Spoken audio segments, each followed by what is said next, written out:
Hi everybody, welcome back to First Chapter Friday. This month we are going to be doing Artemis Fowl by Eion Colfer. I like this book because it is a little more than what it seems when you look at the cover. So it is a series, and it also has been turned into a movie by Walt Disney, I believe. So, or Disney Studios, I'm sorry, not Walt Disney.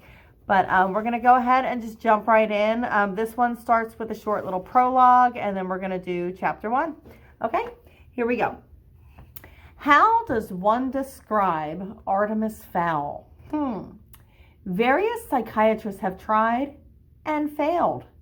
The main problem is Artemis's own intelligence. He bamboozles every test thrown at him.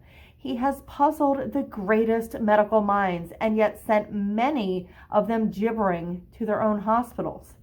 There's no doubt that Artemis is a child prodigy. But why does someone of such brilliance dedicate himself to criminal activities? This is a question that can be answered by only one person, and he delights in not talking. Perhaps the best way to create an accurate picture of Artemis is to tell the by now famous account of his first villainous adventure. I have put together this report from first-hand interviews with the victims, and as the tale unfolds, you will realize that this was not that easy. The story began several years ago, at the dawn of the 21st century. Artemis Fowl had devised a plan to restore his family's fortune, a plan that could topple civilizations and plunge the planet into a cross-species war. He was 12 years old at the time. Now, chapter 1. Ho Chi Minh City in the summer. Sweltering by anyone's standards, and needless to say, Artemis Fowl would not have been willing to put up with such discomfort if something extremely important had not been at stake. Important to the plan. Sun did not suit Artemis. He did not look well in it. Long hours indoors in front of a computer screen had bleached the glow from his skin. He was white as a vampire and almost as testy in the light of day. I hope this isn't another wild goose chase, Butler, he said, his voice soft and clipped, especially after Cairo. It was a gentle rebuke. They had traveled to Egypt on the word of Butler's informant. No, sir. I'm certain this time. Nguyen is a good man. Droned Artemis, unconvinced. Passerby would have been amazed to hear a large Eurasian man refer to this boy as Sir. This was, after all, the third millennium. But this no ordinary relationship, and these were no ordinary tourists. They were sitting outside a curbside cafe on Dong Kai Street, watching the local teenagers circle the square on their mopeds. Nguyen was late, and the pathetic patch of shade provided by the umbrella was doing little to improve Artemis's mood. But this was just his daily pessimism. Beneath the sulk, there was a spark of hope. Could this trip actually yield results? Would they find the book? It was way too much to hope for. A waiter scurried to their table. More tea, sirs? He asked, head bobbing furiously. Artemis sighed. Spare me the theatrics and sit down. The waiter turned instinctively to Butler, who after all was the adult. But sir, I'm the waiter. Artemis tapped the table for attention. You are wearing handmade loafers, a silk shirt, and 3 gold signet rings. Your English has a tinge of Oxford about it, and your nails have the soft sheen of the recently manicured. You are not a waiter. You are our contact, Nguyen Juan. And I have adopted this pathetic and you have adopted this pathetic disguise to discreetly check for weaponry. Nguyen's shoulders sagged. It is true. Amazing. Hardly a ragged apron does not a waiter make. Nguyen sat, poured some mint tea into a tiny china cup. Let me fill you in on the weapon status, continued Artemis. I am unarmed, but Butler here, my, Butler, has a 6 Sauer in his shoulder holster, 2 strike throwing knives in his boots, a Derringer 2-shot up his sleeve, and garrote wire in his watch, and 3 stun grenades concealed in various pockets. Anything else, Butler? The Kosh, sir. Oh, yes. A good old ball-bearing Kosh stuffed down his shirt. Nguyen brought the cup trembling to his lips. Don't be alarmed, Mr. Juan, Artemis smiled. The weapons will not be used on you. Nguyen did not seem reassured. No, continued Artemis. Butler could kill you 100 different ways without the use of weapons, though I'm sure one would be quite sufficient. Nguyen was by now thoroughly spooked. Artemis generally had that effect on people, a pale adolescent speaking with the authority and the vocabulary of a powerful adult. Nguyen had heard the name Fowl before. Who hadn't in the international underworld, really? But he assumed he'd be dealing with Artemis Sr., not this boy. Though the word boy hardly seemed to do this gaunt individual justice. And the giant, Butler, it was obvious that he could snap a man's backbone like a twig with those mammoth hands. Nguyen was starting to think that no amount of money was worth another minute in this strange company. And now to business, says Artemis, placing a micro recorder on the table. You answered our web advertisement. Nguyen nodded, suddenly praying that his information was accurate. Yes, Mr. Master Fowl, what you're looking for, I know where it is. Really? Am I supposed to take your word for this? You could be walking me straight into an ambush. My family is not without its enemies. Butler snatched a mosquito out of the air beside his employer's ear. No, said Nguyen, reaching for his wallet. Here, look. Artemis studied the Polaroid. He willed his heart to maintain a calm beat. It seemed promising, but anything could be faked these days with a PC and a flatbed scanner. The picture showed a hand reaching from layered shadows, a mottled green hand. He murmurs. Explain. This woman, she's a healer near Tudu Street. She works in exchange for rice wine, all the time drunk. Artemis nodded. It made sense. The drinking, one of the few consistent facts his research had unearthed. He stood, pulling the creases from his white polo shirt. Very well. Lead on, Mr. Juan. Nguyen wiped the sweat from his stringy mustache. Information only. That was the agreement. I don't want any curses on my head. Butler gripped the informant behind the neck. I'm so sorry, Mr. Juan, but the time where you had a choice in these matters is long past. Butler steered the protesting Vietnamese man to a rented 4-wheel drive. It was hardly necessary on the flat streets of Ho Chi Minh City, or Saigon as the locals still called it, but Artemis preferred to be as insulated from the civilians as possible. The Jeep inched forward at a painfully slow rate, made all more excruciating by the anticipation building in Artemis's chest. He could suppress it no longer. Could they at last be at the end of their quest? After 6 false alarms across 3 continents, could this wine-sodden healer be the gold at the end of the rainbow? Artemis almost chuckled. Gold at the end of the rainbow. He'd made a joke. Now there's something that did not happen every day. The mopeds parted like fish in a giant shoal. There seemed to be no end to the crowds. Even the alleyways were bursting, or full to bursting, with vendors and hagglers. Cooks dropped fish heads into woks of hissing oil, and urchins threaded their way underfoot, searching for unguarded valuables. Others sat in the shade, wearing out their thumbs on Game Boys. Game Boys. It's funny. You can kind of tell this book is slightly older. Nguyen was sweating right through his khaki top. It wasn't the humidity. He was used to that. It was this whole cursed situation. He should have known better than to mix with magic and crime.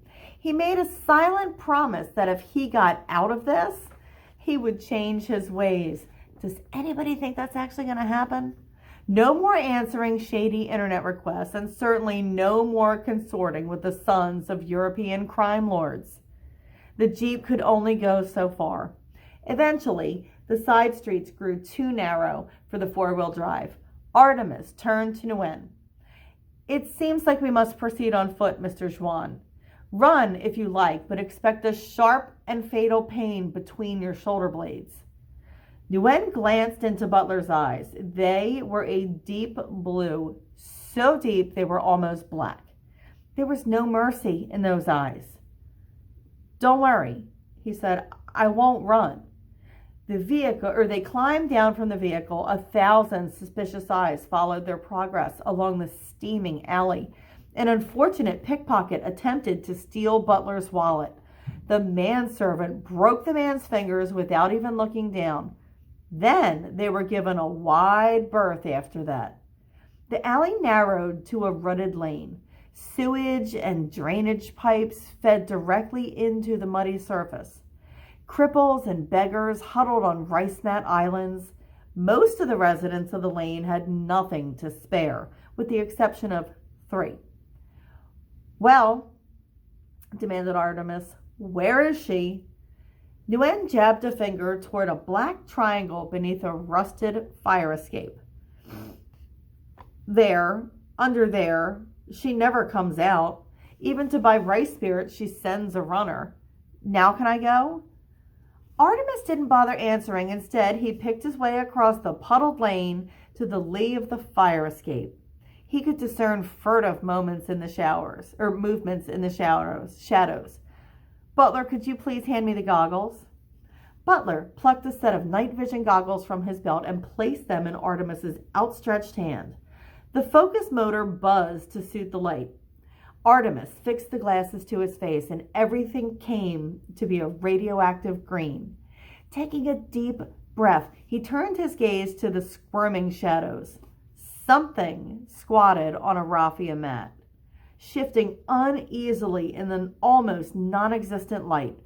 Artemis fine-tuned the focus. The figure was small, abnormally so, and wrapped in a filthy, filthy shawl. Empty spirit jugs were half buried in the mud around her. One forearm poked from the material. It seemed green, but then so did everything else. Madam, he said, I have a proposition for you. The figure's head wobbled sleepily. Wine, she rasped, her voice like nails on a schoolboard. Wine, English. Artemis smiled. The gift of tongues, check. Aversion to light, check. Irish, actually. Now about my proposition. The healer shook a bony finger craftily. Wine first, then talk. Hey, Butler. The bodyguard reached into his pocket and drew out a half pint of the finest Irish whiskey. Artemis took the bottle and held it teasingly beyond the shadows. He barely had time to remove his goggles when the claw-like hand darted from the gloom to snatch the whiskey. A mottled green hand. There was no doubt. Artemis swallowed a triumphant grin. Pay our friend Butler in full. Remember, Mr. Juan, this is between us. You don't want Butler to come back, do you? No, Master Fowl. My lips are sealed. They'd better be, or Butler will seal them permanently. Nguyen skipped off down the alley, so relieved to be alive that he didn't even bother counting the sheaf of U.S. currency. Most unlike him. In any event, it was all there. All $20,000. Not bad for 1 hour's work. Artemis turned back to the healer. Now, madam, you have something that I want. The healer's tongue caught a drop of alcohol at the corner of her mouth. Yes, Irish. Sore head, bad tooth. I heal. Artemis replaced the night vision goggles and squatted at her level. I'm perfectly healthy, madam. Apart from a slight dust mite allergy, and I don't think even you can do anything about that. No. What I want from you is your book. The hag froze. Bright eyes glinted from beneath the shawl. Book? She said cautiously. I don't know about no book. I'm a healer. You want book? You go to library. Artemis sighed with exaggerated patience. You are no healer. You are a sprite. Pishag, fairy, kadalun. Whichever language you use, and I want your book. For a long moment, the creature said nothing. Then she threw back the shawl from her forehead. In the green glow of the night vision goggles, her features just leapt at Artemis like a Halloween mask. The fairy's nose was long and hooked under two slitted golden eyes. Her ears were pointed, and the alcohol addiction had melted her skin like putty. If you know about the book, human, she said slowly, fighting the numbing effects of the whiskey, then you know about the magic that I have in my fist. I could kill you with the snap of my fingers. Artemis shrugged. I think not. You're near dead. The rice wine has dulled your senses. Reduced to healing warts. Pathetic. I'm here to save you in return for your book. What could a human want with our book?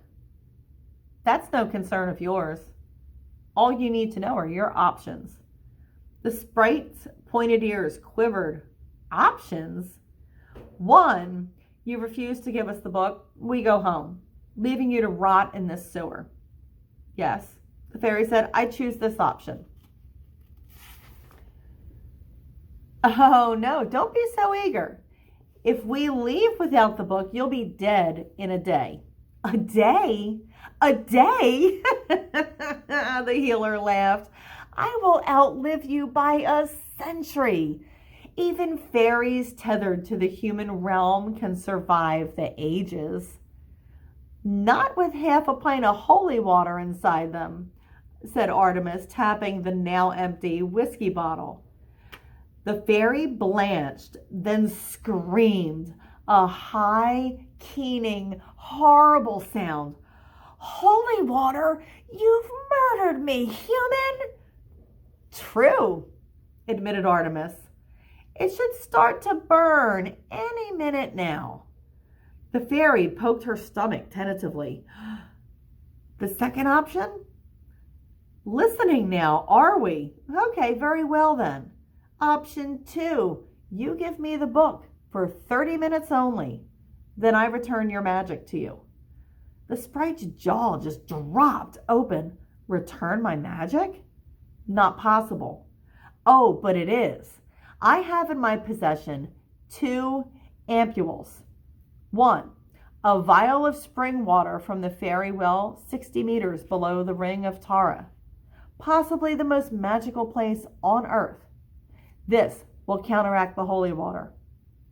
And the other?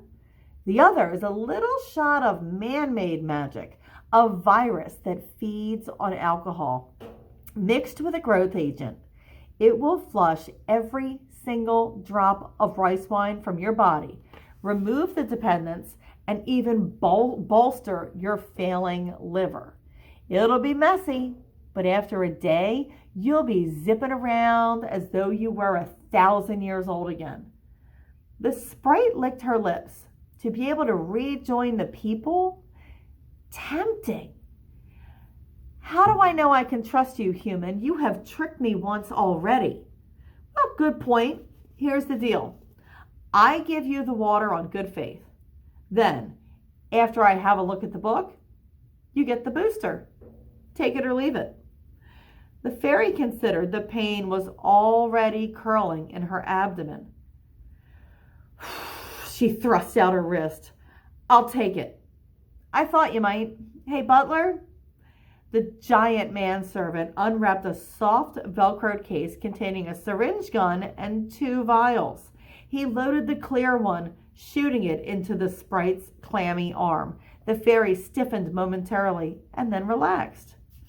Strong magic, she breathed. Yes, but not as strong as your own will be when I give you the second injection. Now the book. The sprite reached into the folds of her filthy robe, rummaging for an age. Artemis held his breath. This was it. Soon the Fowls would be great again. A new empire would rise with Artemis Fowl the second at its head. The fairy woman withdrew a closed fist. No use to you anyway, written in old tongue. Artemis nodded, not trusting himself to speak. She opened her knobby fingers. Lying in her palm was a tiny golden volume the size of a matchbook. Here, human, 30 of your minutes, no more. Butler took the tiny tome reverentially. The bodyguard activated a compact digital camera and began photographing each wafer-thin page of the book. The process took several minutes, but when he was finished, the entire volume was stored on the camera's chip. Artemis, however, preferred not to take chances with information. Airport security equipment had been known to wipe many a vital disk, so he instructed his aide to transfer the file to a portable phone and from there email it to the Fowl Manor in Dublin. Before the 30 minutes were up, the file containing every symbol in the fairy book was already safely in the Fowl server. Artemis returned the tiny volume to its owner. Nice doing business with you. The sprite lurched to her knees. The other potion, human. Artemis smiled.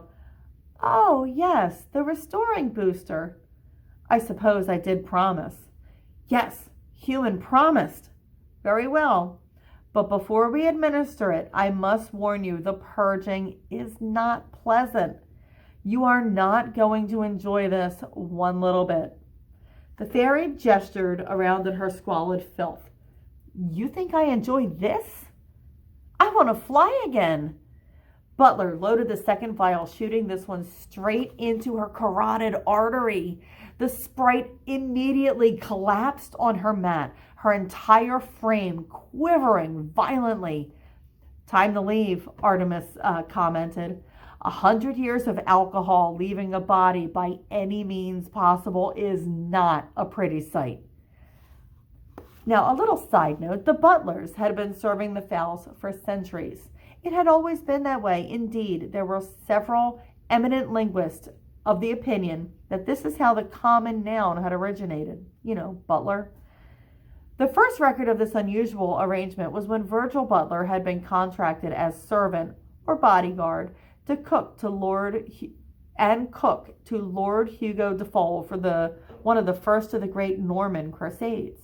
By the age of 10, Butler children were sent to a private training center in Israel, where they were taught specialized skills necessary to guard the latest fowl in the line.